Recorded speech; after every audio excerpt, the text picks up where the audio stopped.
leg back going so I can learn how to walk all over again. And on the third day, me and my father and my mother was downstairs. We were getting in the university's van. And the doctor came over and he said to me, Inky, you broke a record. I said, what record? He said, the average person from that surgery of that magnitude will be in here 40 to 60 days.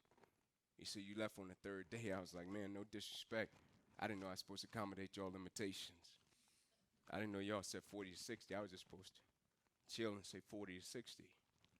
And as we were driving back to campus, they said, Inky, we're going to unenroll you.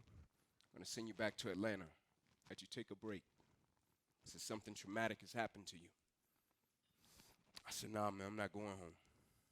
They said, yeah, but you need to take a break and process it. I said, can you please order me a Dunjoy sling and a Velcro strap? I need to go back to practice.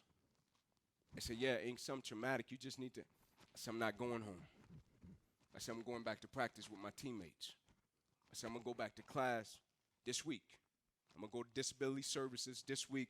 I was right-hand dominant, can no longer use my right arm and hand. Had to learn how to write all over again with my left hand. I'm not going home. I said, that wasn't a part of my contract. They said, what contract? My life contract. It never said, I might graduate unless I get injured. I never said to my teammates, I'm going to give you everything I got until something goes wrong, and then you might see a different version of me, and I might never show up and be there for you again. I never said I'm going to come to practice unless I get a paralyzed right arm and hand, then I might not show up and I might not come to meetings. I never said to my mother, I'll be the first one in this family to graduate college and break the generational curse unless I get injured and I can't play the game of football. I said I'm going to graduate. I said I'm going to be there for my teammates. And so in essence, you got to take my life before you take my drive. I wasn't working just to be a great football player. I want to be a great man. I want to be a great father for my children. I want to be a great husband for my wife. I want to be a great servant in the world. I don't want when adversity or rain comes, I'm the guy, I was great before the adversity, but the moment the adversity hit, I never turned back to true form. I don't want to be that person that's great when everything is going all good, but when something goes wrong, they flee and they want nothing to do with it. I want to be that person that's going to show up rain, sleet, or snow, and they're going to give you everything they got. Right? I was working, so one day when the game of football stopped, my arm and my hand was paralyzed. My mindset wasn't. My arm and my hand got paralyzed. My drive wasn't. My commitment wasn't. Right? I'm talking concrete commitment. I'm talking a commitment that says, I am going to stay true to what I said I would do long after the mood that I've set it in has left. Right? Because character is not something we inherit. Character is something we got to wake up every single day. We got to fight and we got to build it. Right? In the midst of adversity, in the midst of challenges, in the midst of successes, in the midst of failures, we got to get up every single day and we got to fight for peace. Right? We got to fight for happiness.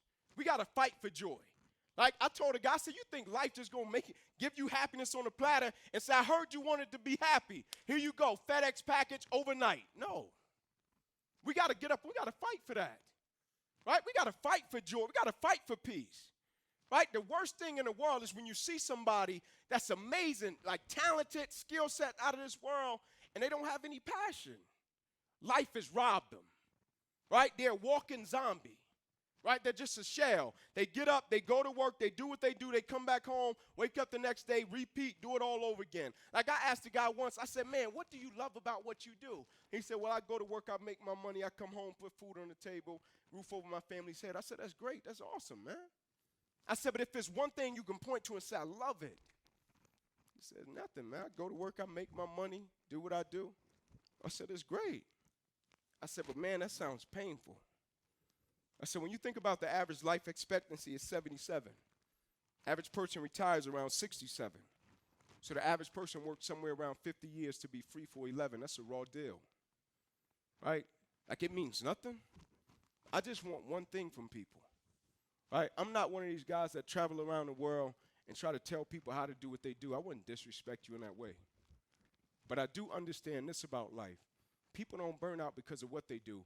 People burn out because life makes them forget why they do it. Like the passion that they first had when they said, man, I'm with you. I'm going to give you everything I got, whether that be sports, whether that be business, whether that be a family. Right? The drive that they have when they first start something, then life comes knocking, and they say, man, I'm going to stay committed to it. Right? I'm going to be a better person. It's like at the beginning of every year. Right? What do people have? Resolution.